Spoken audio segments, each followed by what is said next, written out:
आतंकवाद के खिलाफ मुंह तोड़ जवाब दे। और इसके लिए हमारे प्रधानमंत्री आदरणीय नरेंद्र मोदी जी पूरी तरीके से सक्षम है। और आज नहीं तो कल अंतोगत्वा मुझे बिहार की राजनीति में ही आना है। मैं लंबे समय तक अपने आप को केंद्र की राजनीति में मैं नहीं देखता हूँ। बिहार फर्स्ट, बिहारी फर्स्ट की सोच के साथ मैं आगे बढ़ा हूँ। तो आना मुझे वापस अपने राज्य ही है, बिहार ही है। महागठबंधन में ही वर्चस्व की लड़ाई अभी चल रही है कांग्रेस और राजद के बीच। मैं ये मानता हूँ विधानसभा चुनाव आते आते तक कांग्रेस और राजद की राहें अलग हो जाएंगी। एक टूटा हुआ महागठबंधन में बिहार सरकार का हम लोग समर्थन जरूर करते हैं, पर हम लोग बिहार सरकार का हिस्सा नहीं है। हम लोगों ने इस बात को रखा है ताड़ी को लेकर। हम लोगों की भी राय पूरी तरीके से स्पष्ट है। ये एक प्राकृतिक पदार्थ है, इसको शराब की श्रेणी में लाना उचित नहीं होगा। ये कड़ी कार्रवाई हो, हर एक खून की गिरी हुई बूंद का बदला लिया जाए पाकिस्तान आतंकी और उनके आकाओं से। नमस्कार, हमारा नाम है समरीन और आपने देखना शुरू कर दिया है लाइव सिटीज। देखिए, बिहार की सियासत इन दिनों काफी गरमाई हुई है और बड़ी बात यह है कि अभी अभी दिल्ली से पटना पहुंचे हैं केंद्र मंत्री चिराग पासवान। और पटना पहुंचते ही केंद्र मंत्री चिराग पासवान ने एक बार फिर से बड़ा बयान दे दिया है। देखिए, आपको बता दें कि मीडिया कर्मियों ने चिराग पासवान से कई तरह के सवाल पूछे थे। यहाँ पर जिक्र तेजस्वी यादव का भी हुआ था और यहाँ पर जिक्र जीतन राम मांझी का भी हुआ था। तो देखिए, इन तमाम सवालों का बड़ी ही बेबाकी के साथ जवाब दिया है केंद्र मंत्री चिराग पासवान ने। तो पटना पहुंचते ही चिराग पासवान ने क्या कुछ कह दिया है कि हंगामा खड़ा हो गया है। एक बार फिर से आप चिराग पासवान को सुनिए। जब देश के ऊपर इस तरीके का हमला हो, ऐसे में जरूरी है कि पूरा भारत उसके खिलाफ एकजुट दिखे। और इसमें विपक्ष की भी एक बहुत अहम भूमिका है। और मुझे लगता है अपनी जिम्मेदारी को विपक्ष को गंभीरता से लेना चाहिए। ऐसे में कतई कहीं विदेशी मीडिया में ये संदेश नहीं जाना चाहिए कि भारत स्वयं ऐसे विषयों पर बटा हुआ है। जब विपक्ष अपनी राजनीति करने के चक्कर में इस तरीके की बातें या बयानबाजी करता है, ये कतई उचित नहीं। आज जिस तरीके से ये घटना घटी है, इसकी जितनी निंदा की जाए उतना कम है। पर जरूरी है ऐसे में पूरा देश एकजुट होकर आतंकवाद के खिलाफ मुंह तोड़ जवाब दे। और इसके लिए हमारे प्रधानमंत्री आदरणीय नरेंद्र मोदी जी पूरी तरीके से सक्षम है। जरूरत है तो बस सबको एक साथ आकर इस हमले का जवाब देने की। पर अगर इस तरीके से बयानबाजी अगर विपक्ष के द्वारा होगी तो ये कहीं ना कहीं अंतर्राष्ट्रीय स्तर पर भारत की छवि को धूमिल करने का काम करता है। जितने विपक्ष के जो सांसद हैं, उन्होंने विशेष सत्र बुलाने को लेकर के तुम्हें लेटर दिखाया। सर मनोज झा और सीआई के सांसद, ये लोग विशेष सत्र राष्ट्रीय एकता के लिए और जो हमले हुए उनको लेकर के बुलाना चाह रहे हैं, कैसे देखते हैं? बिल्कुल, इन्होंने अपनी मांग को रखा है उचित मंच पर। अपनी मांग को इन लोगों ने लिखित रूप में भी भेजने का काम किया है। अंतोगत्वा सरकार बैठकर इसके ऊपर फैसला करेगी। चिराग पासवान जी, बिहार में विधानसभा के चुनाव एनडीए गठबंधन में सीट शेयरिंग को लेकर बात हो या फिर आपको लेकर विधानसभा चुनाव लड़ने? देखिए, एक बात तो तय है और इस बात को मैं कई बार कह चुका हूँ, पुनः एक बार दोहरा देता हूँ कि मेरा राजनीति में आने का कारण बिहार और बिहारी ही रहे हैं। और आज नहीं तो कल अंतोगत्वा मुझे बिहार की राजनीति में ही आना है। मैं लंबे समय तक अपने आप को केंद्र की राजनीति में मैं नहीं देखता हूँ। बिहार फर्स्ट, बिहारी फर्स्ट की सोच के साथ मैं आगे बढ़ा हूँ। तो आना मुझे वापस अपने राज्य ही है, बिहार ही है।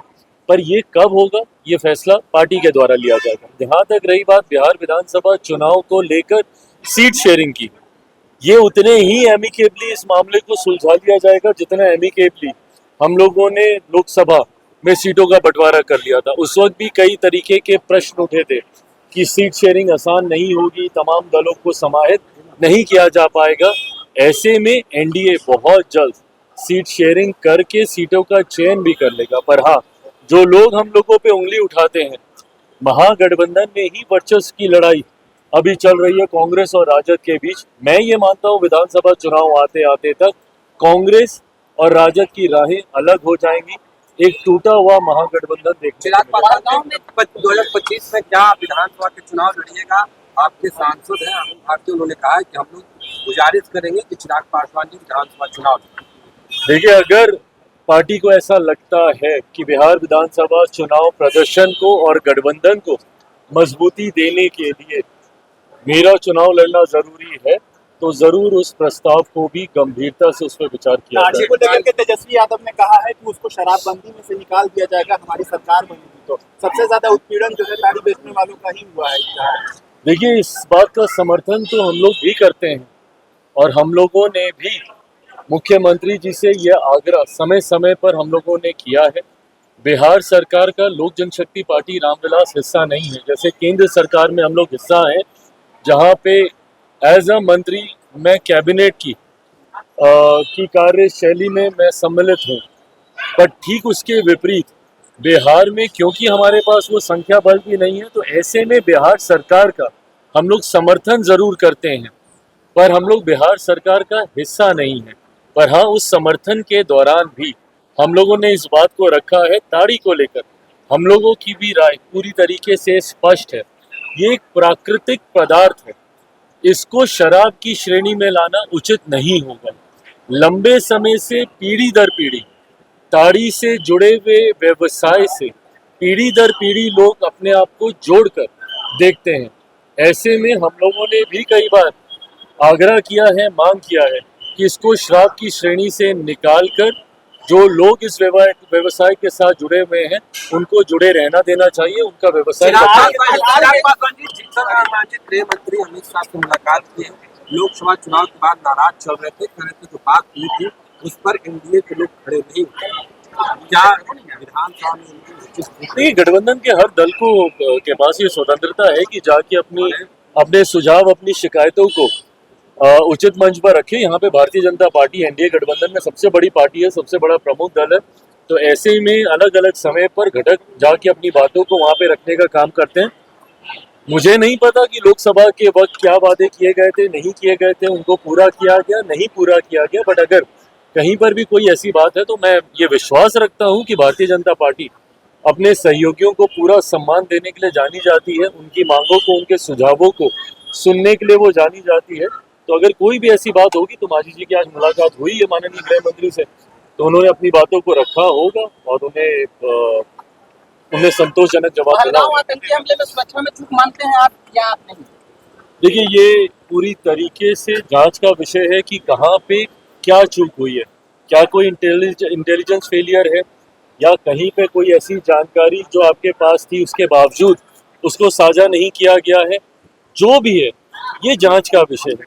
पर जांच के साथ साथ आज की तारीख में जो देशवासी जिस चीज़ का इंतज़ार कर रहे हैं कि एक कड़ी कार्रवाई हो, हर एक खून की गिरी हुई बूंद का बदला लिया जाए पाकिस्तान आतंकी और उनके आकाओं से, उस दिशा में सरकार जल्द हमारे प्रधानमंत्री नरेंद्र मोदी जी के नेतृत्व में कदम उठाएगी, ये मैं जरूर विश्वास। तो सुना आपने कि पटना पहुंचते ही केंद्र मंत्री चिराग पासवान ने कौन सा बड़ा बयान दे दिया है, तेजस्वी यादव को लेकर के क्या कुछ बोल दिया है और जीतन राम मांझी को लेकर भी बड़ा बयान दे दिया है। तो अब देखना होगा कि आगे आगे बिहार की सियासत में क्या कुछ होगा। तो फिर ये पूरी खबर, पूरी जानकारी आपको कैसी लगी है, कमेंट करके हमें जरूर बताइएगा। तो ऐसे तमाम अपडेट्स के लिए बिल्कुल ऐसे ही हमारे साथ बने रहिएगा और देखते रहिएगा लाइव सिटीज। बहुत शुक्रिया।